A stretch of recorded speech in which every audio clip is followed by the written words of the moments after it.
ओम गंगणपते नमः। ओम गंगणपते नमः। ओम गंगणपते नमः। ओम श्री परमात्मने नमः। श्रीमद् भगवद गीता के 10वें अध्याय का महात्म्य। भगवान शिव कहते हैं, सुंदरी, अब तुम 10वें अध्याय के महात्म्य की परम पावन कथा सुनो, जो स्वर्ग रूपी दुर्ग में जाने के लिए सुंदर सोपान और प्रभाव की चरम सीमा है। काशीपुरी में धीर बुद्धि नाम से विख्यात एक ब्राह्मण था, जो मुझ में प्रिय नंदी के समान भक्ति रखता था। वह पावन कीर्ति के अर्जन में तत्पर रहने वाला, शांतचित्त और हिंसा, कठोरता एवं दुस्साहस से दूर रहने वाला था। जितेंद्रिय होने के कारण वह निवृत्ति मार्ग में ही स्थित रहता था। उसने वेद रूपी समुद्र का पार पा लिया था। वह संपूर्ण शास्त्रों के तात्पर्य का ज्ञाता था। उसका चित्त सदा मेरे ध्यान में संलग्न रहता था। वह मन को अंतरात्मा में लगाकर सदा आत्मतत्व का साक्षात्कार किया करता था। अतः जब वह चलने लगता, तब मैं प्रेमवश उसके पीछे दौड़ दौड़ कर उसे हाथ का सहारा देता रहता था।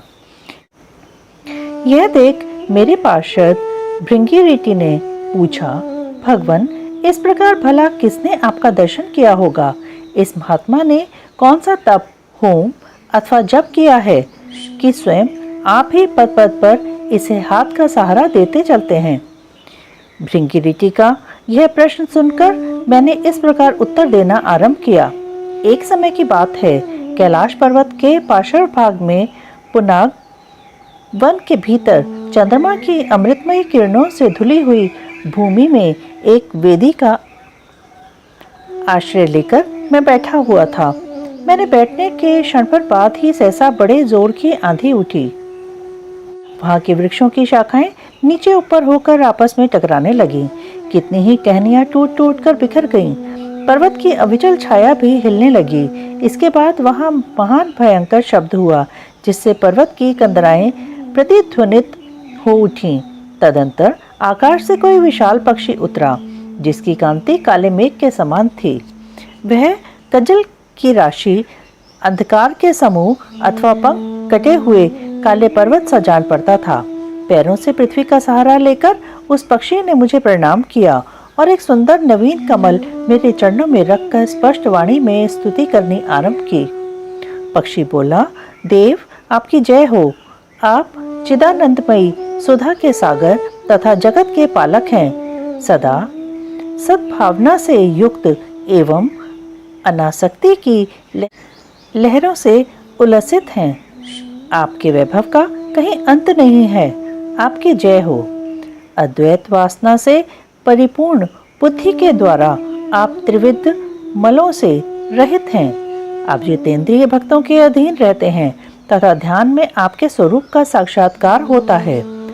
आप अविद्यामय, उपाधि से रहित, नित्य मुक्त, निराकार, निरामय, असीम, अहंकार शून्य, आवरण रहित और निर्गुण हैं। आपके चरण कमल शरणागत भक्तों की रक्षा करने में प्रवीण हैं। अपने भयंकर ललाट रूपी महासर्प की विष ज्वाला से आपने कामदेव को भस्म किया है। आपकी जय हो। आप प्रत्यक्ष आदि प्रमाणों से दूर रहते हुए भी नए स्वरूप हैं। आपको बार बार नमस्कार है। चैतन्य के स्वामी तथा त्रिभुवन रूपधारी, आपको प्रणाम है। मैं श्रेष्ठ योगियों द्वारा चुंबित आपके उन चरण कमलों की वंदना करता हूँ, जो अपार भव पाप के समुद्र से पार उतारने में अद्भुत शक्तिशाली हैं। महादेव, साक्षात बृहस्पति भी आपकी स्तुति करने की धृष्टता नहीं कर सकते। सहस्त्र मुखों वाले नागराज शेष में भी इतनी चातुरी नहीं है कि वे आपके गुणों का वर्णन कर सकें। फिर मेरे जैसे छोटी बुद्धि वाले पक्षी की तो बिसात ही क्या है। उसी पक्षी के द्वारा किए हुए इस स्तोत्र को सुनकर मैंने उससे पूछा, विहंगम, तुम कौन हो और कहाँ से आए हो? तुम्हारी आकृति तो हंस जैसी है, मगर रंग कौवे का मिला है। तुम जिस प्रयोजन को लेकर यहाँ आए हो, उसे बताओ। पक्षी बोला, देवेश, मुझे ब्रह्मा जी का हंस जानिए। धूर्जटे, जिस कर्म से मेरे शरीर में इस समय कालिमा आ गई है, उसे सुनिए। प्रभो, यद्यपि आप सर्वज्ञ हैं, अतः आपसे कोई भी बात छिपी नहीं है, तथापि यदि आप पूछते हैं तो बतलाता हूँ। सौराष्ट्र नगर के पास एक सुंदर सरोवर है जिसमें कमल लहलहाते हैं। उसी में से बाल चंद्रमा के टुकड़े जैसे श्वेत मृणालों के ग्रास लेकर मैं बड़ी तीव्र गति से आकाश में उड़ रहा था। उड़ते उड़ते सहसा वहां से पृथ्वी पर गिर पड़ा। जब होश में आया और अपने गिरने का कोई कारण न देख सका तो मन ही मन सोचने लगा, अहो यह मुझ पर क्या आ पड़ा। आज मेरा पतन कैसे हो गया। पके हुए कपूर के समान मेरे श्वेत शरीर में यह कालीमक कैसे आ गई। इस प्रकार विस्मित होकर मैं भी विचार ही कर रहा था कि उस पोखरे के कमलों में से मुझे ऐसी वाणी सुनाई दी, हंस उठो, मैं तुम्हारे गिरने और काले होने का कारण बताती हूँ। तब मैं उठकर सरोवर के बीच में गया और वहाँ 5 कमलों से युक्त एक सुंदर कमलिनी था। उसको प्रणाम करके मैंने प्रदक्षिणा की और अपने पतन का सारा कारण पूछा। कमलिनी बोली, कलहंस, तुम आकाश मार्ग से मुझे लांग कर गए हो। उसी पातक के परिणामवश तुम्हें पृथ्वी पर गिरना पड़ा है तथा उसी के कारण तुम्हारे शरीर में कालिमा दिखाई देती है। तुम्हें गिरा देख मेरे हृदय में दया भर आई और जब मैं इस मध्यम कमल के द्वारा बोलने लगी हूँ उस समय मेरे मुख से निकली हुई सुगंध को सूंघकर 60,000 भंवरे स्वर्गलोक को प्राप्त हो गए हैं। पक्षीराज, जिस कारण मुझ में इतना वैभव, ऐसा प्रभाव आया है उसे बतलाती हूँ, सुनो। इस जन्म से पहले तीसरे जन्म में मैं पृथ्वी पर एक ब्राह्मण की कन्या के रूप में उत्पन्न हुई थी। उस समय मेरा नाम सरोजवदना था। मैं गुरुजनों की सेवा करती हुई सदा एकमात्र पतिव्रत के पालन में तत्पर रहती थी। एक दिन की बात है, मैं एक मैना को पढ़ा रही थी। इससे पति सेवा में कुछ विलंब हो गया। इससे पति देवता कुपित हो गए और उन्होंने शाप दिया, पापिनी तू मैना हो जा। मरने के बाद यद्यपि मैं मैना ही हुई, तथापि पतिव्रत्य के प्रसाद से मुनियों के ही घर में मुझे आश्रय मिला। किसी मुनि कन्या ने मेरा पालन पोषण किया। मैं जिनके घर में थी वे ब्राह्मण प्रतिदिन प्रातःकाल विभूति योग नाम से प्रसिद्ध गीता के 10वें अध्याय का पाठ करते थे और अध्याय को सुना करती थी। विहंगम काल आने पर मैं मैना का शरीर छोड़कर 10वें अध्याय के महात्म्य से स्वर्गलोक में अप्सरा हुई। मेरा नाम पद्मावती हुआ और मैं पद्मा की प्यारी सखी हो गई। एक दिन मैं विमान से आकाश में विचर रही थी। उस समय सुंदर कमलों से सुशोभित इस रमणीय सरोवर पर मेरी दृष्टि पड़ी और इसमें उतरकर ज्यों ही मैंने जल क्रीड़ा आरंभ की त्यों ही दुर्वासा मुनि आ धमके। उन्होंने वस्त्रहीन अवस्था में मुझे देख उनके भय से मैंने स्वयं ही एक कमलिनी का रूप धारण कर लिया। मेरे दोनों पैर 2 कमल हुए, दोनों हाथ भी 2 कमल हो गए और शेष अंगों के साथ मेरा मुख भी एक कमल हुआ। इस प्रकार मैं 5 कमलों से युक्त हुई। मुनिवर दुर्वासा ने मुझे देखा। उनके नेत्र क्रोधाग्नि से जल रहे थे। वे बोले, पापिनी तो इसी रूप में 100 वर्षों तक पड़ी रहे। यह शाप देकर वे क्षणभर में अंतर्ध्यान हो गए। कमलिनी होने पर भी विभूति योगाध्याय के महात्म्य से मेरी वाणी लुप्त नहीं हुई है। मुझे लांघने मात्र के अपराध से तुम पृथ्वी पर गिरे हो। पक्षीराज, यहाँ खड़े हुए तुम्हारे सामने ही आज मेरे शाप की निवृत्ति हो रही है, क्योंकि आज 100 वर्ष पूरे हो गए। मेरे द्वारा गाए जाते हुए उस उत्तम अध्याय को तुम भी सुन लो। उसके श्रवण मात्र से तुम भी आज ही मुक्त हो जाओगे। यूँ कहकर पद्मिनी ने स्पष्ट एवं सुंदर वाणी में 10वें अध्याय का पाठ किया और वह मुक्त हो गई। उसे सुनने के बाद उसी के दिए हुए इस उत्तम कमल को लाकर मैंने आपको अर्पण किया है। इतनी कथा सुनाकर उस पक्षी ने अपना शरीर त्याग दिया। यह एक अद्भुत सी घटना हुई। वही पक्षी अब 10वें अध्याय के प्रभाव से ब्राह्मण कुल में उत्पन्न हुआ है। जन्म से ही अभ्यास होने के कारण शैशवावस्था से ही इसके मुख से सदा गीता के 10वें अध्याय का उच्चारण हुआ करता है। 10वें अध्याय के अर्थ चिंतन का यह परिणाम हुआ है कि यह सब भूतों में स्थित शंख चक्रधारी भगवान विष्णु का सदा ही दर्शन करता रहता है। इसकी स्नेहपूर्ण दृष्टि जब कभी किसी देहधारी के शरीर पर पड़ जाती है, तब वह चाहे शराबी और ब्रह्म हत्यारा ही क्यों न हो, मुक्त हो जाता है तथा पूर्व जन्म में अभ्यास किए हुए 10वें अध्याय के महात्म्य से इसको दुर्लभ तत्व ज्ञान प्राप्त है तथा इसने जीवन मुक्ति भी पा ली है। अतः जब यह रास्ता चलने लगता है तो मैं इसे हाथ का सहारा दिए रहता हूँ। भृंगिरिटी 10वें अध्याय की ही महामहिमा है। पार्वती, इस प्रकार मैंने भृंगिरिटी के सामने जो पापनाशक कथा कही थी, वही यहाँ तुमसे भी कही है। नर हो या नारी अथवा कोई भी क्यों न हो, इस 10वें अध्याय के श्रवण मात्र से उसे सब आश्रमों के पालन का फल प्राप्त होता है। ओम श्री परमात्मने नमः। 10वां अध्याय। भगवान श्री कृष्णचंद्र जी बोले, हे महाबाहो, फिर भी मेरे परम रहस्य और प्रभाव युक्त वचन श्रवण कर, जो कि मैं तुझ अतिशय प्रेम रखने वाले के लिए हित की इच्छा से कहूँगा। हे अर्जुन, मेरी उत्पत्ति को अर्थात विभूति सहित लीला से प्रकट होने को न देवता लोग जानते हैं और न महर्षि जन ही जानते हैं, क्योंकि मैं सब प्रकार से देवताओं का और महर्षियों का भी आदि कारण हूँ। जो मेरे को अजन्मा अर्थात वास्तव में जन्म रहित और अनादि तथा लोकों का महान ईश्वर तत्व से जानता है, वह मनुष्यों में ज्ञानवान पुरुष संपूर्ण पापों से मुक्त हो जाता है। हे अर्जुन, निश्चय करने की शक्ति एवं तत्व ज्ञान और अमूर्तता, क्षमा, सत्य तथा इंद्रियों का वश में करना और मन का निग्रह तथा सुख दुख उत्पत्ति और प्रलय एवं भय और अभय भी तथा अहिंसा, समता, संतोष, तप, दान, कीर्ति और अपकीर्ति, ऐसे यह प्राणियों के नाना प्रकार के भाव मेरे से ही होते हैं। हे अर्जुन, 7 तो महर्षि जन और 4 उनसे भी पूर्व में होने वाले सनकादि तथा स्वयंभुव आदि 14 मनु, यह मेरे में भाव वाले सबके सब मेरे संकल्प से उत्पन्न हुए हैं कि जिनकी संसार में यह पूर्ण प्रजा है। पुरुष इस मेरी परमेश्वरीय रूप विभूति को और योग शक्ति को तत् से जानता है, वह पुरुष निश्चल ध्यान योग द्वारा मेरे में ही एक ही भाव से स्थित होता है। इसमें कुछ भी संशय नहीं है। मैं वासुदेव ही संपूर्ण जगत की उत्पत्ति का कारण हूँ और मेरे से ही सब जगत चेष्टा करता है। इस प्रकार तत् से समझकर श्रद्धा और भक्ति से युक्त हुए बुद्धिमान भक्तजन मुझ परमेश्वर को ही निरंतर भजते हैं।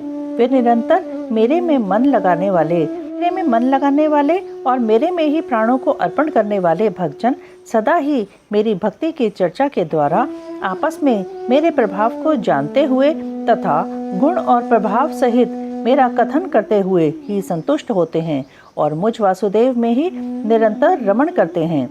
उन निरंतर मेरे ध्यान में लगे हुए और प्रेम पूर्वक भजने वाले भक्तों को मैं वह तत्व ज्ञान रूप योग देता हूँ कि जिसे वे मेरे को ही प्राप्त होते हैं। हे अर्जुन, उनके ऊपर अनुग्रह करने के लिए ही मैं स्वयं उनके अंतःकरण में एक ही भाव से स्थित हुआ अज्ञान से उत्पन्न हुए अंधकार को प्रकाशमय तत्व ज्ञान रूप दीपक द्वारा नष्ट करता हूँ। इस प्रकार भगवान के वचनों को सुनकर अर्जुन बोले, हे भगवान, आप परम ब्रह्म और परम धाम एवं परम पवित्र हैं, क्योंकि आपको सब ऋषिजन सनातन दिव्य पुरुष एवं देवों का भी आदिदेव अजन्मा और सर्वव्यापी कहते हैं।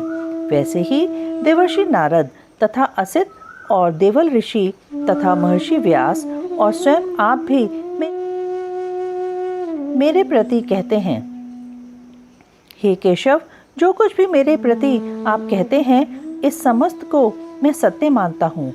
हे भगवान, आपके लीलामय स्वरूप को न दानव जानते हैं और न देवता ही जानते हैं। हे भूतों को उत्पन्न करने वाले, हे भूतों के ईश्वर, हे देवों के देव, हे जगत के स्वामी, हे पुरुषोत्तम, आप स्वयं ही अपने से आप को जानते हैं। इसलिए हे भगवान, आप ही उन अपनी दिव्य विभूतियों को संपूर्णता से कहने के लिए योग्य हैं कि जिन विभूतियों के द्वारा इन सब लोगों को व्याप्त करके स्थित हैं। हे योगेश्वर, मैं किस प्रकार निरंतर चिंतन करता हुआ आपको जानूं, और हे भगवान, आप किन किन भावों में मेरे द्वारा चिंतन करने योग्य हैं। हे जनार्दन, अपनी योग शक्ति को और परमेश्वरीय रूप विभूति को फिर भी विस्तार पूर्वक कहिए, क्योंकि आपके अमृतमय वचनों को सुनते हुए मेरी तृप्ति नहीं होती है, अर्थात सुनने की उत्कंठा बनी ही रहती है।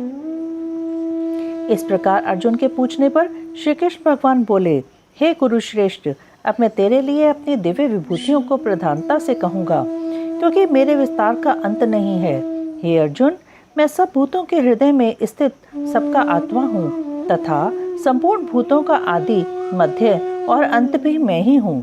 हे अर्जुन, मैं अदिति के 12 पुत्रों में विष्णु अर्थात वामन अवतार और ज्योतियों में किरणों वाला सूर्य हूँ तथा मैं 49 वायु देवताओं में मरीचि नामक वायु देवता और नक्षत्रों में नक्षत्रों का अधिपति चंद्रमा हूँ।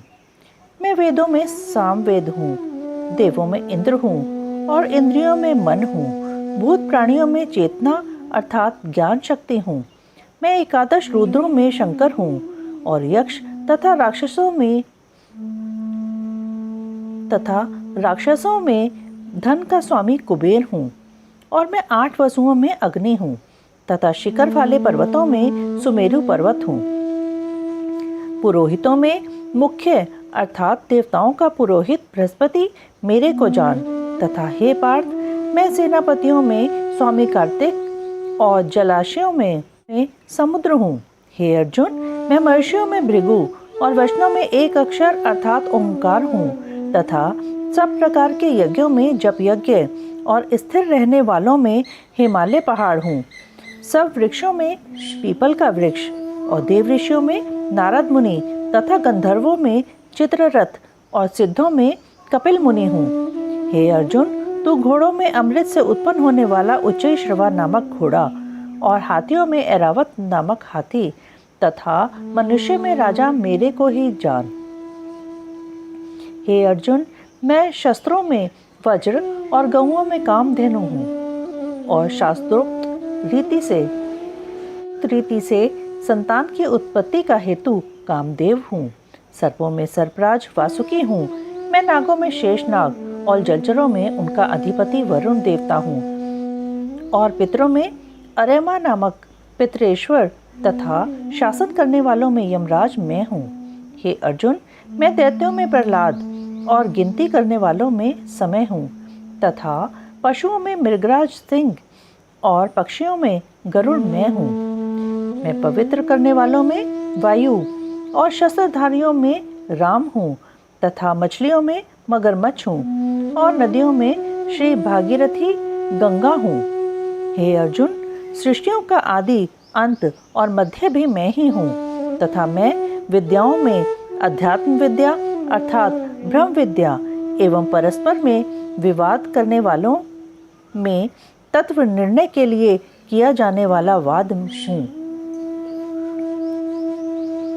मैं अक्षरों में अकार और समासों में द्वंद्व नामक समास हूँ तथा अक्षय काल अर्थात काल का भी महाकाल और विराट स्वरूप सबका धारण पोषण करने वाला भी मैं ही हूँ। हे अर्जुन, मैं सबका नाश करने वाला मृत्यु और आगे होने वालों की उत्पत्ति का कारण हूँ तथा स्त्रियों में कीर्ति, श्री, वाग, स्मृति, मेघा, धृति और क्षमा हूँ तथा मैं गायन करने योग्य श्रुतियों में बृहत साम और छंदों में गायत्री छंद तथा महीनों में मार्गशीर्ष का महीना और ऋतुओं में वसंत ऋतु मैं हूँ। हे अर्जुन, मैं छल करने वालों में जुआ और प्रभावशाली पुरुषों हूँ तथा मैं जीतने वालों की विजय हूँ और निश्चय करने वालों का निश्चय एवं सात्विक पुरुषों का सात्विक भाव हूँ। वृष्णि वंशियों में वासुदेव अर्थात मैं स्वयं तुम्हारा सखा और पांडवों में धनंजय अर्थात तू एवं मुनियों में वेदव्यास और कवियों में शुक्राचार्य कवि भी मैं ही हूँ और दमन करने वालों का दंड अर्थात दमन करने की शक्ति हूँ। जीतने की इच्छा वालों की नीति हूँ और गोपतियों में अर्थात गुप्त रखने योग्य भावों में मौन हूँ तथा ज्ञानवानों का तत्व ज्ञान मैं ही हूँ। और हे अर्जुन, जो सब भूतों की उत्पत्ति का कारण है वह भी मैं ही हूँ, क्योंकि ऐसा वह चर और अचर कोई भी भूत नहीं है कि जो मेरे से रहित होवे। इसलिए सब कुछ मेरा ही स्वरूप है। हे परंतप, मेरी दिव्य विभूतियों का अंत नहीं है। यह तो मैंने अपनी विभूतियों का विस्तार तेरे लिए एक देश से अर्थात संक्षेप से कहा है। इसलिए हे अर्जुन, जो भी विभूति युक्त अर्थात ऐश्वर्य युक्त एवं कांति युक्त और शक्ति युक्त वस्तु है, उसको तू मेरे तेज के अंश से ही उत्पन्न हुई जान। अथवा हे अर्जुन, इस बहुत जानने से तेरा क्या प्रयोजन है? मैं इस संपूर्ण जगत को अपनी योग माया के एक अंश मात्र से धारण करके स्थित हूँ, इसलिए मेरे को ही तत् से जानना चाहिए। इति श्रीमद् भगवत गीता रूपी उपनिषद एवं ब्रह्म विद्या और योग शास्त्र विषयक श्री कृष्ण और अर्जुन के संवाद में विभूति योग नामक 10वां अध्याय संपूर्ण।